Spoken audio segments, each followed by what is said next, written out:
On the night, the fun. It was fun. There was a lot of laughter. There was a lot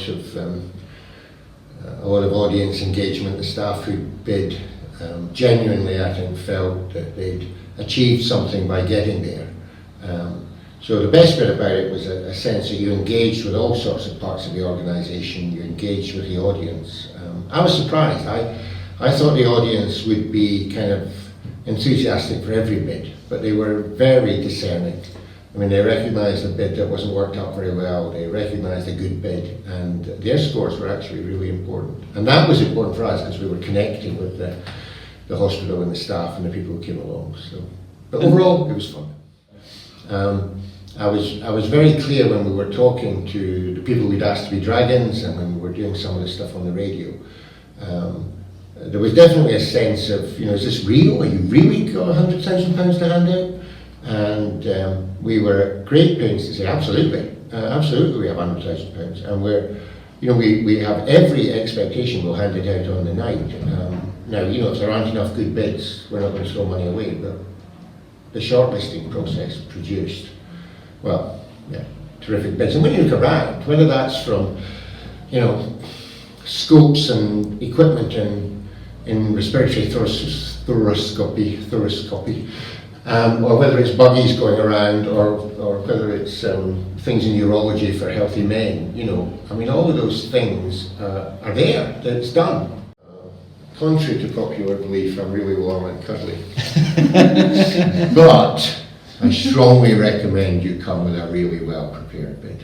Really? Not a really not very well-prepared bid that you managed to put together in the pub or something. This requires a bit of work before it. And then I can be really warm and cuddly. Recognise the environment you're in. You're pitching to mostly people who aren't health service managers or clinicians or leaders, and recognise the important part the audience play. And they recognise when you're winging it a bit. They recognise when you haven't done your homework or it's not quite worked up. And so did the dragons. We'll have different dragons this year, I'm sure, but they recognised. You know, I know when we went out in the room to decide how to distribute the 100,000, I don't think there was any dissent. All the dragons had the same view about that was not a worked up scheme, or that scheme is really good value for money, and they've done their homework and they know exactly what they're asking for. Recipe for a good idea is, in the end of the day, you've got to use the money wisely. It's got to have a significant benefit.